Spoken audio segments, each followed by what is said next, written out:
지금까지 살아오면서 마음에 새겨오는 사람에 대한 교훈이 있습니다. 여러 차례 말씀을 드리기도 했는데, 사람은 사랑의 대상이지 믿음의 대상이 아니다. 이 사실을 자꾸만 마음속에 새기고 살아갑니다. 우리들에게 믿음의 대상이라고 하는 것은 하나님 한 분밖에는 없습니다. 아니, 내 마음 나도 몰라. 그게 사람 아닙니까? 자기도 자기를 모르는데, 그래서 자기도 자기를 믿을 수가 없는데 어떻게 다른 사람을 믿을 수가 있겠습니까? 오죽하면 믿는 도끼에 발등 찍힌다, 그런 얘기가 있을까요? 냉정하게 말하면 믿었던 도끼에 발등 찍혔다, 그렇게 말하면 찍힌 그 사람이 잘못인 겁니다. 믿을 수 있는 도끼는 아무것도 없죠. 사람은 어느 순간 어느 때에도 믿음의 대상이 될 수 없고 오직 사랑할 수 있는 대상일 뿐입니다. 그러나 사랑의 대상이라고 그래도 마찬가지죠. 어차피 누구를 사랑한다 하는 것은 마음이 그에게 쏠린다, 그런 말 아니겠습니까? 유명한 얘기 가운데 브루투스 너마저도 이런 말이 있습니다. 이 로마의 시저에게는 양아들처럼 생각하고 양육했던 그런 사람이 있는데 그게 브루투스거든요. 그런데 맨 마지막에 시저가 암살단에게 암살을 당하게 됩니다. 원로원으로 시저를 유인해서 원로원 앞에서 암살을 하는데, 그 마지막 순간 암살하는 칼을 들어서 찌른 사람이 브루투스라고 하는 바로 그 사람이거든요. 칼에 찔려 죽으면서 시저가 브루투스 너마저도, 이게 시저의 마지막 남긴 말이라는 거죠. 아니, 그렇게 사랑했는데, 그래서 그렇게 마음이 쏠렸는데, 그 쏠림 속에는 뭐 믿음까지는 아니라고 그래도 최소한의 신뢰라든가 그런 마음이 묻어 있는 것 아닙니까? 그런데 그렇게 주었던 사랑이 배신을 당합니다. 그것도 아주 처절하게 당했다, 그렇게 생각해 보세요. 그렇다고 그래서 그로 인해서 내가 입은 손해가 별게 아니다.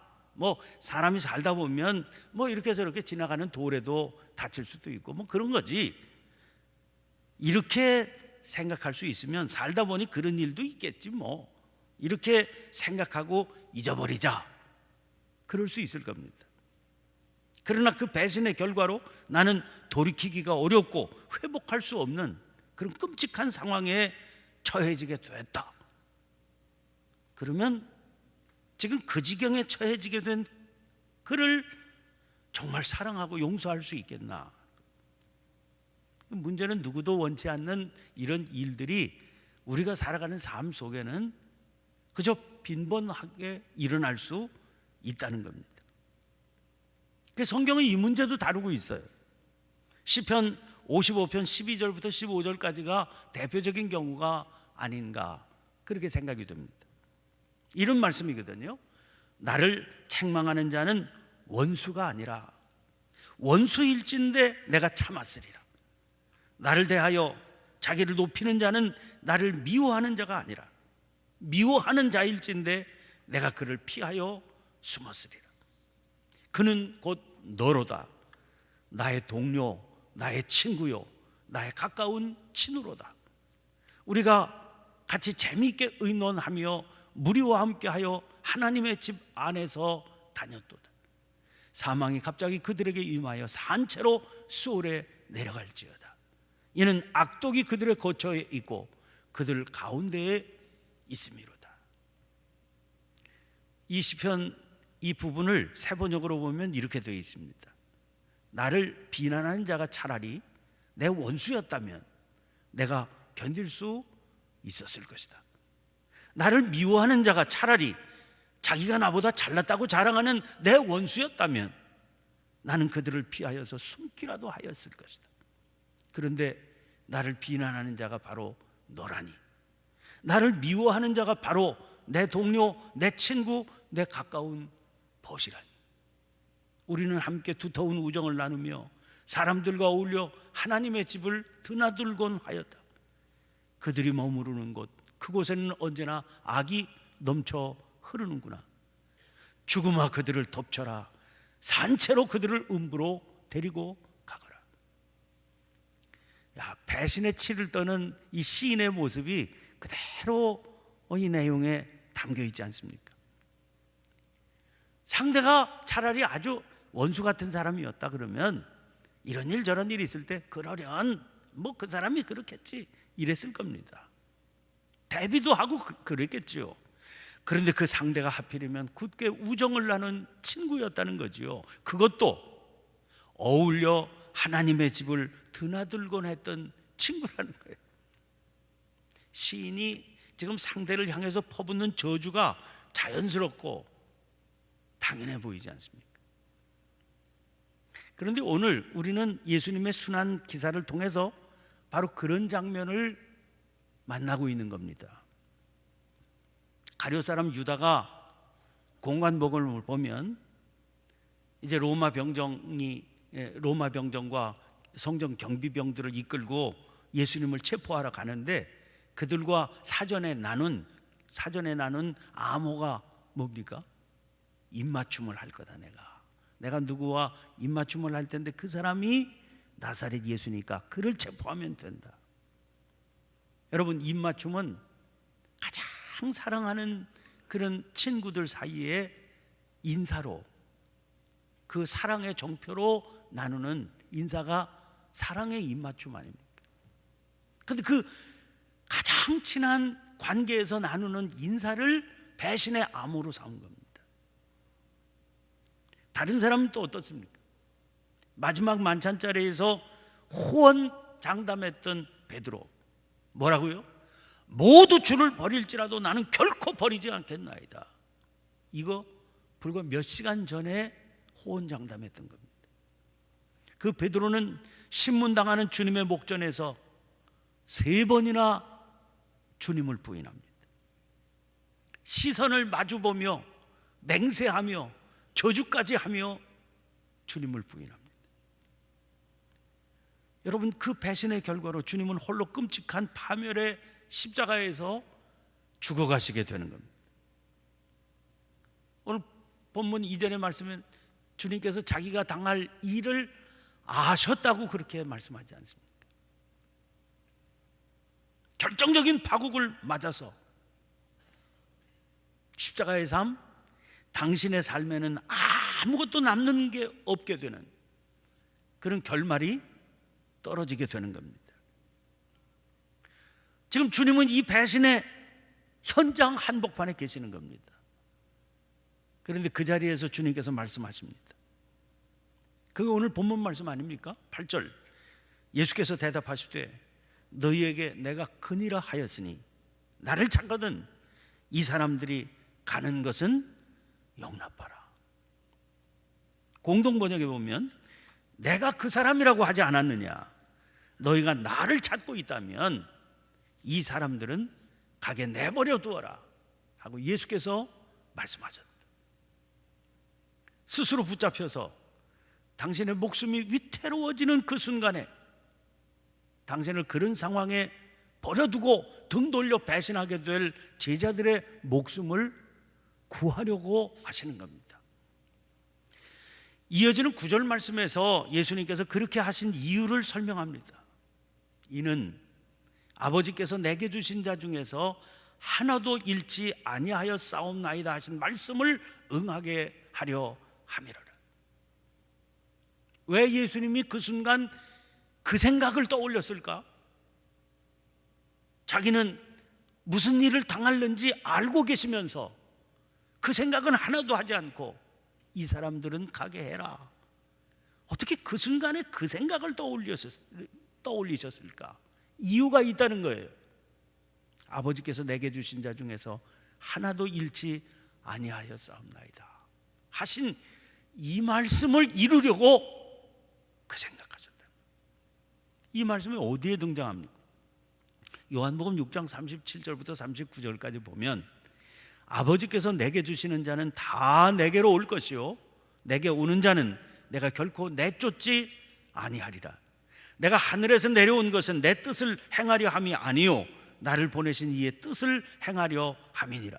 나를 보내신 이의 뜻은 내게 주신 자 중에 내가 하나도 잃어버리지 아니하고 마지막 날에 다시 살리는 이것이니라.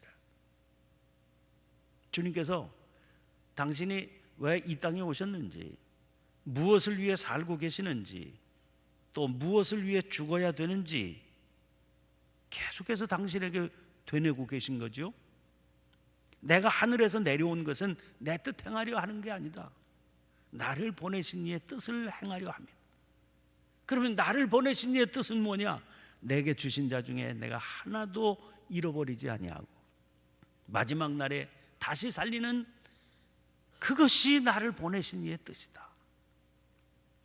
요한복음 17장 12절입니다. 내가 그들과 함께 있을 때에 내게 주신 아버지의 이름으로 그들을 보존하고 지키었나이다. 그 중에 하나도 멸망하지 않고 다만 멸망의 자식뿐이오니 이는 성경을 응하게 함이리이다. 이건 예수님의 기도입니다.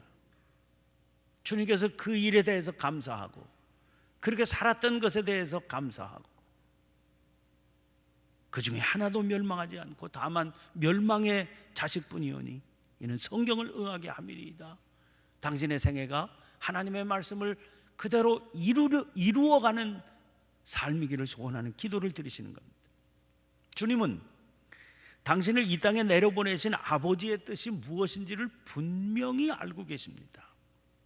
알고 계셨을 뿐이겠습니까? 알고 계신 그 아버지의 뜻을 당신의 뚜렷한 사명으로 붙들고 살고 계시는 거죠. 당신의 생명의 시간이 1시간 아니 1분이라도 주어져 있으면 그 주어진 삶의 시간을 이 사명을 위해서 써야 된다. 이런 확신이 온통 그를 사로잡고 있었던 거죠. 그래서 그게 가능했던 겁니다. 결국 이게 선한 목자 아닙니까? 요한복음 10장 11절에 나는 선한 목자라. 선한 목자는 양들을 위하여 목숨을 버리거니와 그랬습니다. 또 15절에 아버지께서 나를 아시고 내가 아버지를 아는 것 같이 나는 양을 위하여 목숨을 버리노라. 왜 그렇습니까? 나를 보내신 아버지의 뜻이 이것이다 하는 사실을 분명히 아셨기 때문에 주님을 목자로 세우신 하나님께서는 그 주님을 향해서 너는 양을 너의 목숨처럼 사랑해라 그렇게 사명을 맡기신 겁니다. 주님은 이 사실을 명확히 알고 계십니다.